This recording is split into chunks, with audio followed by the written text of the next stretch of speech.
We're live. Great, thank you. All right, welcome everyone. This is the Joint Rules Committee meeting. This is, wow, November 18th. Is it November 18th? 20th. 24. Already. Wow, my goodness. It is flying. We have one agenda item on, for this morning, and it is the State House Security Camera and Data Retention Policy and Procedure. So I think what we're going to do is we're going to start with a high level overview of how we got from 2022 to here with camera policies. We'll have a walkthrough of the policy and we'll have discussion. So with that, I will turn it over to our Clerk of the House, Betsy Ann Ross. Thank you. Thank you, Madam Speaker. Hello, everybody. Can you hear me okay? Right. For the record, Betsy Ann Ross, Clerk of the House, and for this biennium, Clerk of this committee. You have one agenda item on your agenda today, and that is to review and possibly vote on the State House Security Camera and Data Retention Policy and Procedure. This document was drafted by the Office of Sergeant at Arms in collaboration with the Office of Legislative Counsel and pursuant to review by all legislative office staff directors. The Sergeant at Arms and the Chief of the Capitol Police will further discuss this draft with you, as they will be the entities that would administer it. I first want to give some background on why this matters before this committee today. And the big picture is, as described in joint rules, this committee has jurisdiction over matters of common concern to and involving joint action by the two chambers, and that includes public conduct in the State House. And also, as set forth in joint rules, it's the Sergeant at Arms that has general supervision over the conduct of the public. And statute further describes the Sergeant at Arms' responsibility to provide security within the legislative branch. And statute created our Capitol Police Department within the Office of Sergeant at Arms for this purpose. And so, as pursuant to those authorities that this committee in October of 2022, granted approval to the prior chief of police to proceed with the installation of a State House security camera project for 3 areas: on the outside of the State House, on the legislative IT infrastructure, and on the hallways and common areas of the State House. And I provided a link to those October 2022 minutes. It's on the last page. Those are posted online too, if you want to look at that. So pursuant to that approval, those security cameras have been installed. And so now this policy and procedure is before you to adopt. To summarize, the document provides the policy for the use of these security cameras, and it provides the procedure for the limited retention of the footage that they record. The policy confirms that the cameras are for the purpose of protecting safety and security within the legislative branch and the surrounding community. So therefore, one of the things this document does is it confirms that these footage records are not subject to the Public Records Act because they're not intended for public access. It goes to that general principle that they're for safety and security. Public access is what is our separate live streaming cameras operated by the Office of Legislative IT are for. Those are separate than the security cameras operated by the Office of Sergeant at Arms. Also note that this document, the Sergeant will likely address this, but it provides that this policy may be supplemented by a JLMC policy. And so big picture, if this committee approves this policy, that language would authorize JLMC to adopt a policy to use this security camera footage in legislative employment matters, but that's separate from this policy, and it would require approval by JLMC. It's a separate issue. The procedural aspects of this document controls the retention of this footage. It requires that these records be erased after 14 days unless they're used for a legitimate policy purpose. And it requires the chief to periodically review those saved records. That's the big picture, Madam Speaker. Unless there are any questions for me on this, I'll turn it over to the Sergeant at Arms to get further into the details. Thank you. Any questions for Betsy Ann? No? All right. Thank you. All right. Agatha, please, Mana. Thank you very much. Agatha Kessler, Sergeant at Arms. And thank you, Betsy Ann, for the overview. It is a relatively succinct policy, so I thought if it's okay, we could go through it together line by line. If there are any questions. Why don't we do this for questions, just since we're hybrid here. Let's have Agatha go through the document and then we can open it up for questions. Okay. Okay, Great. thank you. And just as a little bit more background, kind of the system itself, there have been cameras in the building for a long time, at the entrances of all of the doors to the State House, and then a few inside the State House. I think 6 total. And this project, that was approved by joint rules in 2022, adds about 50 more cameras. And these cameras are all visible. You can see all of them with the naked eye. They do not record audio, as Betsy Ann said, and they are all in public spaces, as Betsy Ann said. So they are in the building, they're outside the building, and they are on the complex grounds, in places, for example, like the light posts on the State House lawn. And this is, again, for the safety and security of the building. So I'll just go through the document. So Section 1, the purpose. This document outlines the policy related to the Vermont General Assembly's use of security cameras to maintain safety and security. That phrase, safety and security, underpins the entire policy. You'll see it throughout. In and around the Vermont State House, and the procedure for the retention of any data recorded or produced by the State House security cameras and related systems. Section 2 is the scope. So the policy and procedure, this document applied to the following: the security cameras under the control and operation of the Office of the Sergeant at Arms. For the purposes of this policy and procedure, security cameras may include any camera placed inside the State House. So those are the ones that are in the public areas of the State House, no private offices. For example, they are not in the Legislative Lounge. They're not in the House Clerk's office. They're not in the Senate Secretariat's office. They're all in the public parts of the State House. At the entrances to the State House, attached to points on the outside of the State House or fixtures on the State House grounds. So for example, we have some that are attached to the Pink Lady, and also for Baldwin. And as I mentioned, the light posts on the lawn, or placed on state buildings and space used by the Vermont General Assembly. For the purposes of this policy and procedure, the terms security cameras do not include cameras that are used by the Office of Legislative IT. So for example, this camera in this room, or the cameras that are in the chambers for streaming, those are not included as part of this policy. Any records produced by the security cameras and related systems, including the footage of the cameras. So this policy applies to the records that are produced, and any records associated with the operation of the security cameras. So if we had, instructional manuals or policies, this policy applies. Section 3 is camera use and responsibilities. The Sergeant at Arms and the Chief of Capitol Police are authorized to oversee and coordinate the use of security cameras, including installation of the security cameras and monitoring the footage captured by the cameras for the purposes of, this phrase is throughout, safety and security in and around the State House and the spaces used for the operation of the Vermont General Assembly. And that helps us because we don't know where we're going to be, what buildings we're going to be in over the next few years. We could be in the pavilion, we don't know. So this kind of keeps it open for spaces for the operation of the Vermont General Assembly. The Sergeant at Arms and the Chief of the Capitol Police shall ensure compliance with the policy, and the Sergeant at Arms shall control all access to, operation, and monitoring of the security cameras. It goes on to kind of define what an operator is. So I'm on number 4. Operators shall be trained in the technical use of the security cameras, the policy, and in cultural and diversity awareness issues. And so we are contemplating that the operators will be the Capitol Police and members of legislative IT. So they will, Section 5 is they'll receive a copy of this policy and procedure and provide written acknowledgement that they have read and understand its content. We'll move on to B, which is the general principles. Security cameras shall be used for monitoring. This is kind of the heart of the policy, this section right here. Security cameras shall be used for monitoring and recording by the Office of the Sergeant at Arms and the Capitol Police Department to protect the safety and security of the General Assembly, the State House, and the surrounding community. The cameras shall not record audio.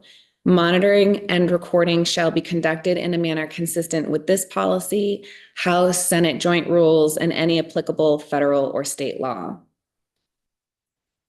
Number 2, troubleshooting, routine maintenance, and minor repairs of security cameras and related software may be handled by IT.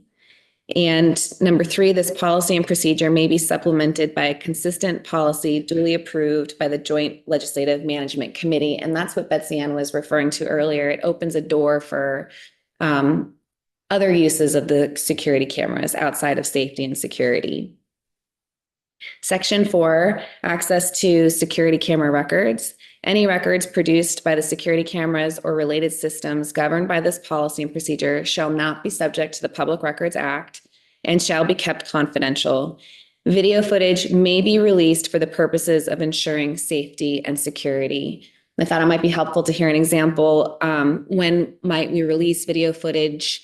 It is not uncommon, or it's a common practice where if we know that someone is coming into the building and they are a person of concern, if we have video footage of them, we'll print the photo and discreetly disseminate it to key offices so that we can keep an eye out. So that's an example of the footage being released for safety and security purposes. Section 5, I believe this is the last section, data retention procedure. The Chief of Capitol Police shall work with the Office of Legislative Information Technology to configure the camera settings as required. So that's all the work that's been done this summer to get the cameras up and configured. Cameras shall be configured to store recorded video material for media for a period of 14 days. After the 14-day period, recorded video media shall be erased except as provided in subdivision D of this section. So if we are saving footage for safety and security, then D, recorded video media may be retained for longer than 14 days if being used for a purpose permitted by this policy, which would be for safety and security, or any other duly approved policy governing use of State House security camera footage, which would be what JLMC may approve. Any media retained for these purposes may be stored on a multimedia storage device in accordance with applicable requirements. For the media that is saved, the Chief of Capitol Police shall periodically review at least every 6 months stored images to ensure that any footage retained longer than 14 days under this policy and procedure is erased when no longer useful for the purposes for which it was retained. And that is the policy and procedure. Are there any questions? All right, before we move on to Chief Holway, we'll open up for questions with Agatha. Representative McCoy? Thank you. Just, I'm sure they're pretty easily answerable, but 14 days and where we're placing these cameras, is it consistent with other state houses in the New England area? Are we aware of? Yes. Most state capitals do the same that we're doing? Yes, thank you for the question, Representative McCoy, because we did deliberate on that length of time, and we looked to what is happening in Vermont state government with the different branches, the executive branch, the judicial branch. We did look to what other state houses are doing. 14 was kind of right in the middle. So some state governments, non-legislative branches, they will hold it for 24 hours up to 3 days. And then others all the way up to 30 days. And through the conversations that we've had in developing, coming to the 14, I think it really depends who you ask. Law enforcement will always want 30 days. They'll want the maximum number of days. And non-law enforcement will want the lowest number of days. And law enforcement includes lots of different professionals, HR, legal. And so 14 was kind of satisfied all groups, 14 days. I will say that if we find that more than 14 days would be useful, that we would like to come back to the committee and recommend a different retention period, but we thought that 14 days was a good starting point. Okay. So the other question is just a wording. You have that, it's the safety and security of the State House. And then you have and surrounding community. I'm not quite sure that's under our purview or our jurisdiction. I understand that the cameras on the grounds, on the light posts, because that's within our purview, I guess. But the surrounding community, I don't know if that we have jurisdiction over that. I don't know. I'm just asking. And I just want to double check on, it is not in anybody's offices. Correct. Not in, it's just in the public areas, not in bathrooms, not in legislators' personal offices if they have them. Or Correct. legislative council if they're in our, okay, all right, okay. And if I'm understanding correctly, we have 50 cameras installed inside and outside our complex grounds. And they've been budgeted and paid for, but there are 3 additional, if I look back on the minutes that the clerk sent to us, it is not in the chamber and it's not in the House chamber or the Senate chamber or House and Senate committee rooms at this point. Correct. Okay, Yes. Okay. And I did count the cameras the other day. I think there are 55 total. So I just want to be accurate about that. okay. So if you could just get back, I mean, that's my only concern was the surrounding community. Yes. And the intent, and we can work with council to clarify that. The intent is it says say surrounding community in B1, and in other places in the document, it says around the State House and the spaces used for the operation of the Vermont General Assembly.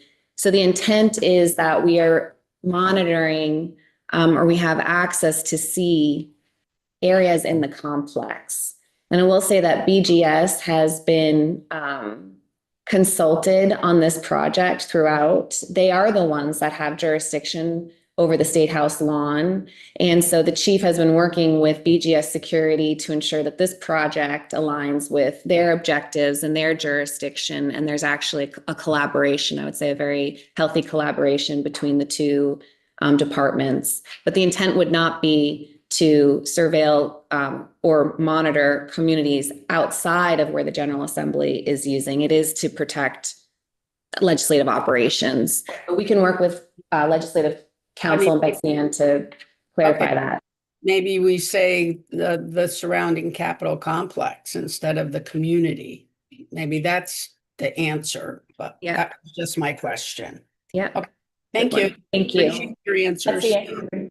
Yeah. I recall us discussing the surrounding community language. I believe it relates back to, for example, if there is a person of interest by the Montpelier Police Department and that individual, say down in the city center, this is a complete hypothetical, was in the city center and was moving toward us here at the State House, and then the person entered the State House, that could be a possible use where that surrounding community connection is made with that language. Mhm.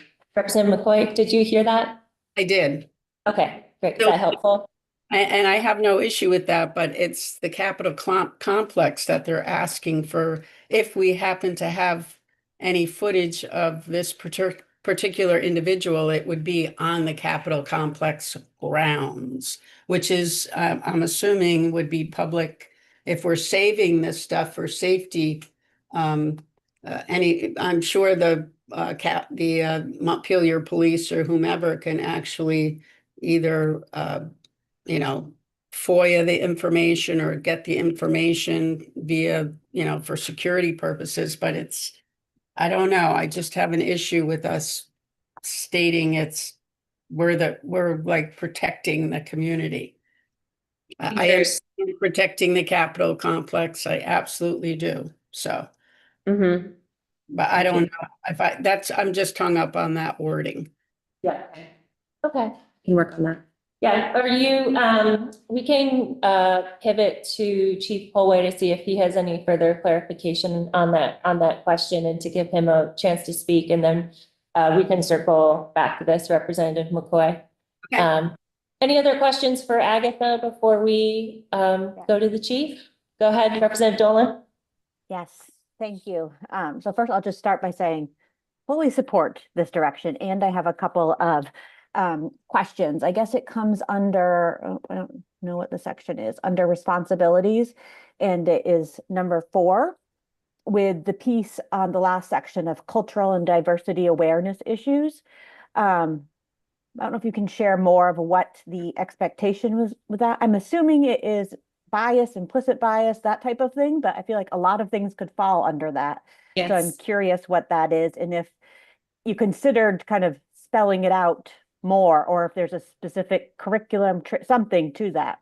Yeah, that's a great question. Thank you for asking it. The cultural and diversity awareness is pretty standard for any camera policy, state government, other entities, and it is to protect how the system is being used. And Chief Polway can talk about this a little bit more, but police officers as a regulated profession have cultural and diversity awareness issues integrated into almost all of their training that they are required to do annually on a regular basis. In addition to that, the special training or awareness that's raised with the law enforcement profession, as legislative employees, we undergo training. HR sets up training for us as well. DEI. I don't want to get outside my lane by talking about all the trainings, but we do have cultural and diversity awareness trainings that are part of being a legislative employee, and in addition to that, as a law enforcement officer. So we didn't go through the exercise of listing all of them because it changes. It can change what the name of the class is called or how often it's taken, but it is to get at protecting the individuals that will be caught on footage or captured on footage. So, Chief Polway, do you have anything to add to that? So in terms of the cultural and diversity awareness issues or concern, it really goes through the lens of fair and impartial policing, which is a state mandated policy that exists for every law enforcement agency within Vermont. And it's a reminder to officers about things like implicit bias, ensuring that we're treating all individuals with care and concern. And all of that is through that lens. So we want to make sure that when we're using the cameras, that we are considering a statewide policy, which obviously we have adopted, something like fair and impartial policing. As has been stated over and over, this system is really, it's all about situational awareness, threat detection. It's about safety and security concerns. Also, to touch on the issue of community, I think what we were striving for there was really, I do agree that it's limited to our jurisdiction, which would be the Capitol complex. But if our efforts can enhance another agency's investigation or within the confines of our policy, then it's helpful for us to engage in that type of practice. So if there was something in the judiciary or at one of the other buildings within the complex and we could assist BGS, I think that's what we were looking for in terms of speaking about community. I don't know if that adds any clarification to your concerns. If I may follow up, I appreciate both of those responses. And so what I'm gathering is I feel like that phrase is defined well for each of you. So there doesn't appear to be more clarification needed. I just want to make sure that it transfers long-term, that it's clear what that cultural and diversity awareness training is supposed to be when the two of you aren't there, that that's the goal of it. And I guess my other piece with this then goes to the piece of data retention. And I think it makes sense. You have the 14-day period, and then that the Capitol Police can pull some of those longer, and then they're reviewed every 6 months. That all makes sense. I didn't know if you considered any reporting back of like the number of images or videos that are kept past the 14 period? And I guess where I'm going into this of seeing this as a new policy for us, is there just a plan to revisit this regularly so that we're checking on this? Like, is this within the bounds of what we need, or do we need to tighten it up or loosen it up going forward? So that's a wonderful question and observation. And to give it some context, right now we are really deep into our own policies and procedures within the Capitol Police Department. And that even once we have completed that task, it really is a constant evaluation of all our policies and procedures as time goes on. And this camera policy would be no different. We want to make sure that what we intended it to do, it's accomplishing. Are there further needs that we haven't considered now that we put it into operation? Do things need to be adjusted? And I think with this policy, we're going to monitor it closely to ensure all of those things are occurring. And in the event they're not, if there's corrective action that we can take to achieve a certain objective or mission, then we can reevaluate it and move forward with that. But I don't think any of our policies are ever set in stone. I even see state policies that are adjusted over time based on what we are experiencing. So in a sense, they're always like living, breathing documents and always subject to assessment and adjustment as needed. Thank you. Representative Dolan, I'm happy to put on a docket for end of year 26, check-in if that's helpful too. Happy to do that. I think that would be great. I don't think it would hurt just to revisit. Okay, great. Thank you. All right, let's turn it over to Chief Polway. If there's any other additional information you want to add to the policy conversation? Of course. And again, I don't know if I announced myself. For the record, John Polway, Chief of the Capitol Police Department. And I just have a few things. Some of it touches on things that Agatha has already spoken about.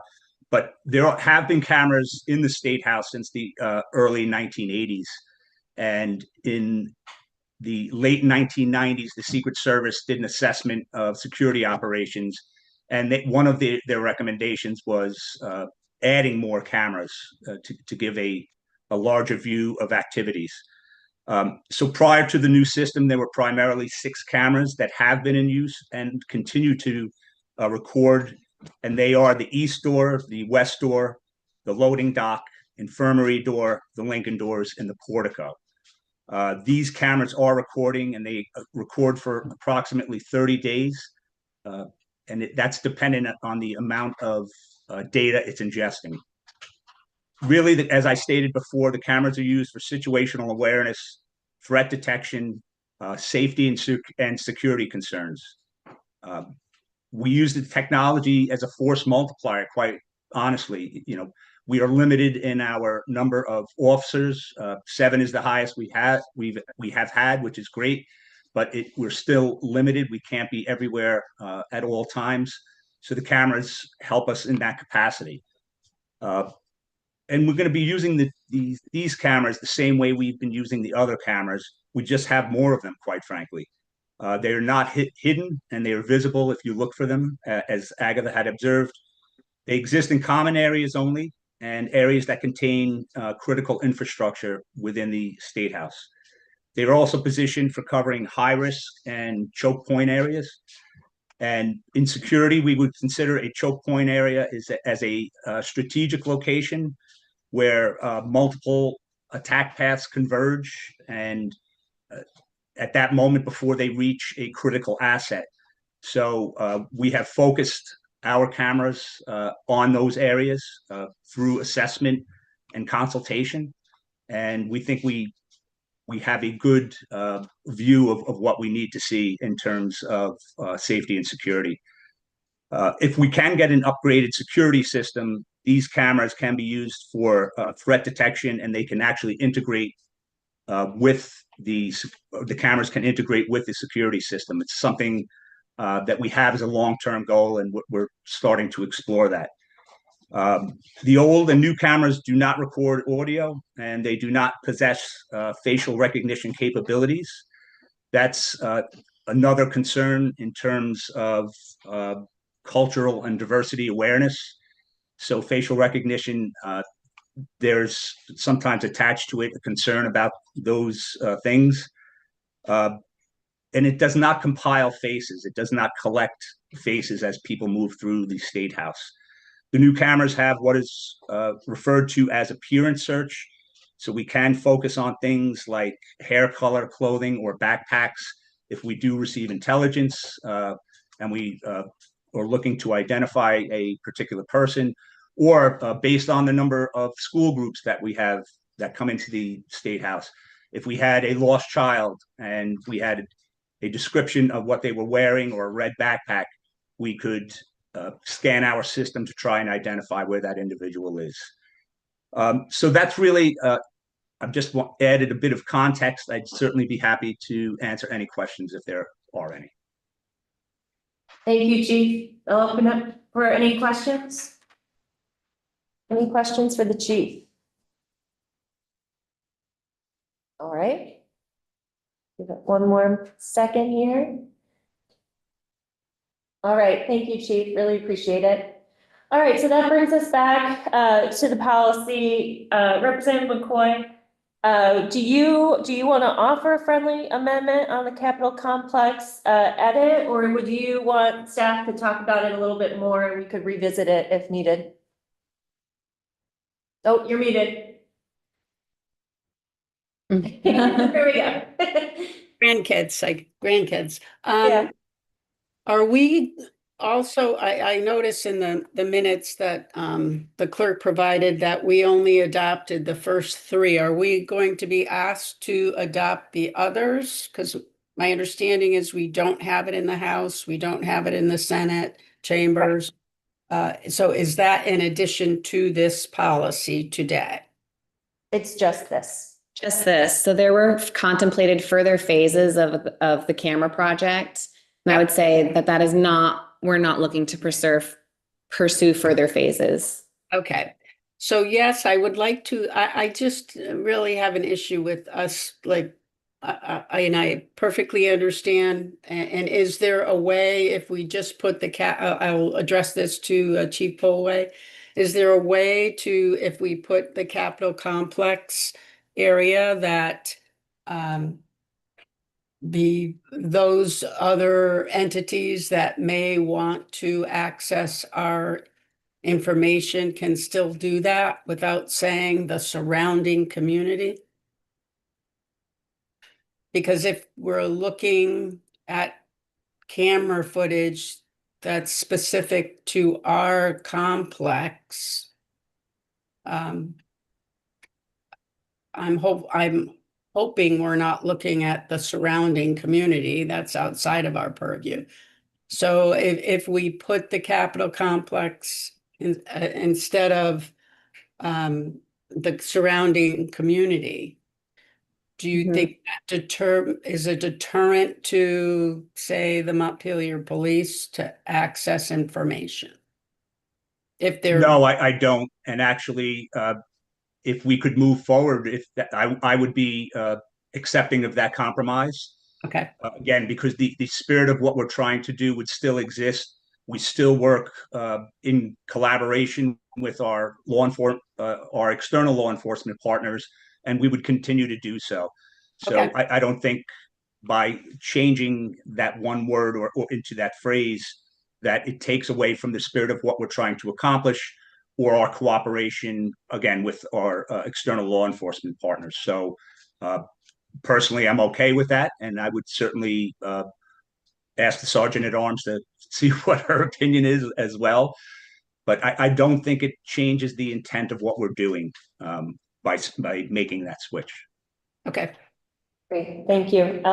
Agatha, Betsy Ann, do either of you have any further comment on this? Well, we were just conferring, if we change the word community to area, surrounding area. Well, I still think it's the Capitol Complex that is within our purview. It's not the surrounding area. Yes.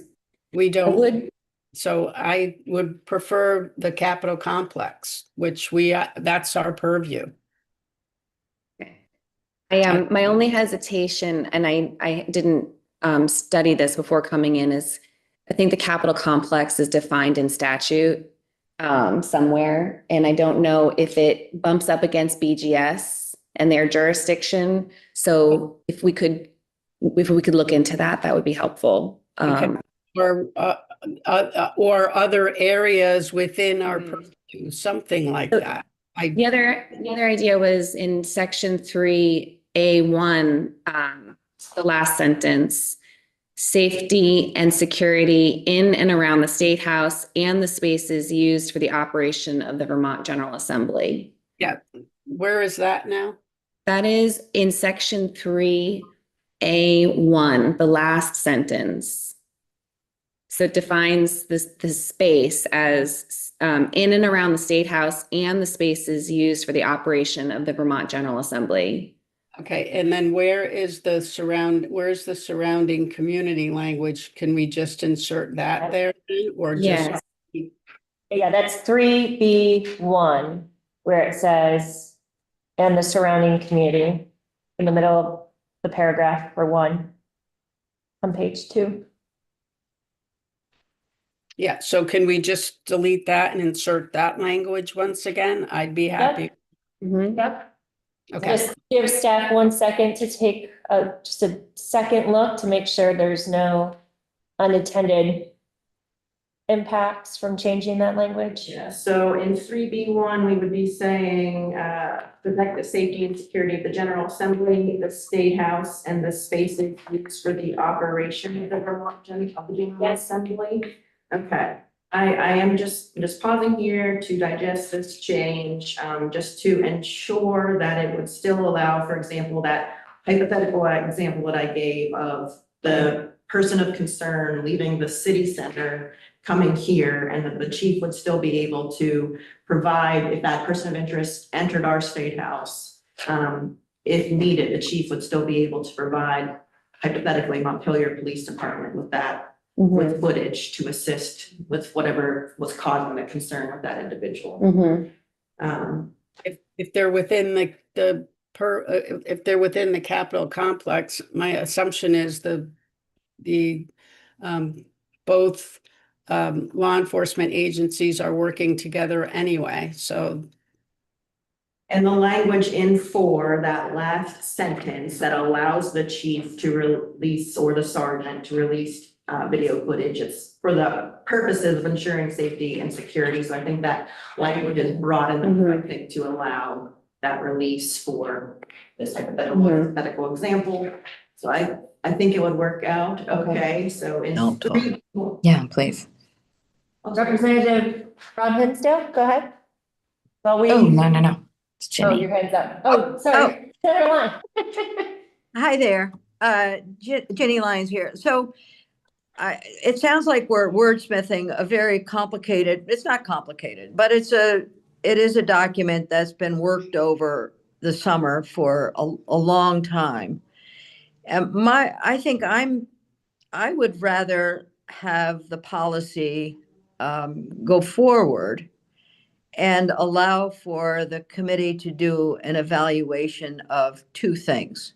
1, the policy as it's working, and 2, to take into consideration the recommendations from Representative McCoy. So I know this may be contrary to what everyone is thinking at this point, but given the work that's has gone on with the policy, I think I'm fine with the language as it is for a lot of the reasons that I've just heard. So I'll leave it at that. Any other discussion so we have an amendment here that we're talking about. Are there any other thoughts or feedback on it?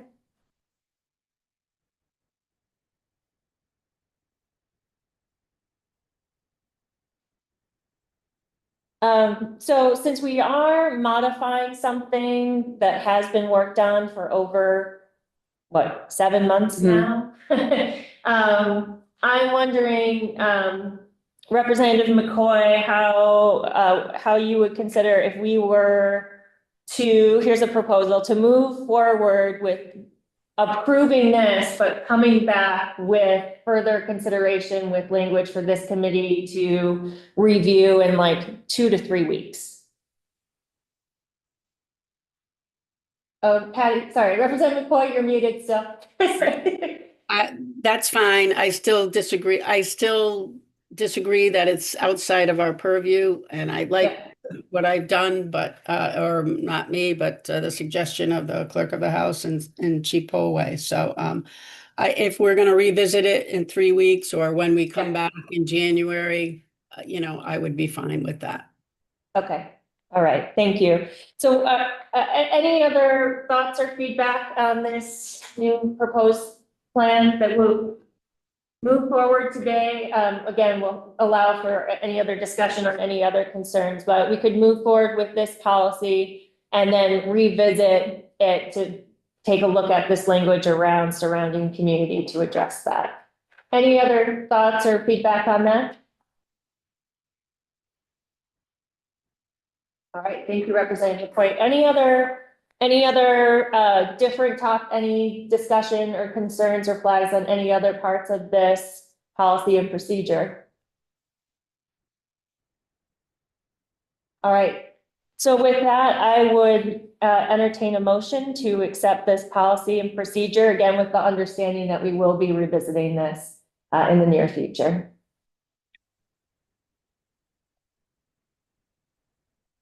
I just want to say, So, Ginny can I- move. I just want to say thank you to the team that worked on it. I'll say, Thank yeah, you. also move with appreciation for all the work that's gone into developing the policy. Thank you, Senator Lyons. Any further, and Senator Ron Hinsdale, great to see you all on one screen. Any further discussion before I call the roll? All right, seeing none, we will start the roll. Senator Baruch, Yes. Senator Beck. We've had select. Representative Dolan, Yes. Senator Ron Hinsdale, Yes. Representative Houghton, Yes. Senator Lyons, Yes. Representative McCoy. Yes. And I am a yes, so the vote is 7-0-1. All right, that concludes our agenda for today's Joint Rules Committee meeting. I really appreciate your thoughts and feedback on this, and we will do some work and come back together to address that one language flag.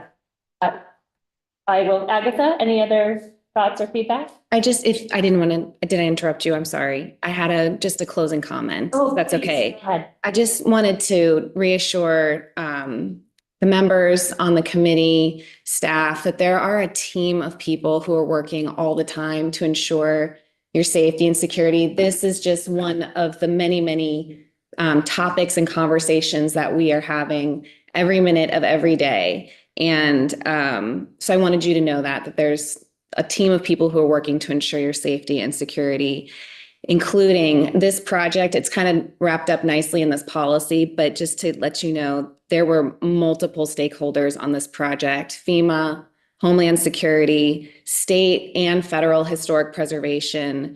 The directors of every office was a part of this conversation. Our state curator, our House clerk, our Senate secretary, our chief of police, who really kind of inherited this project and worked tirelessly to see it through to the end during the shutdown, during all of the things that can complicate a project that has federal ties.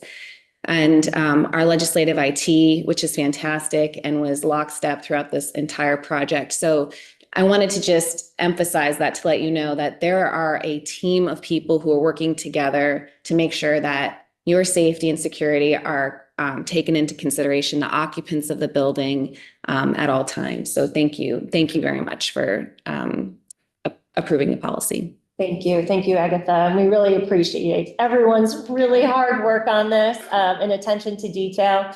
The fact that you've been working on this so long and really tending to it, and making sure we get it right, really appreciate it. So thank you, and thank you, Betsy Ann and John as well for your work on this. All right, so that concludes our agenda for today. Appreciate everyone's time and contributions to this conversation, and the meeting is adjourned. Take care. Thank you.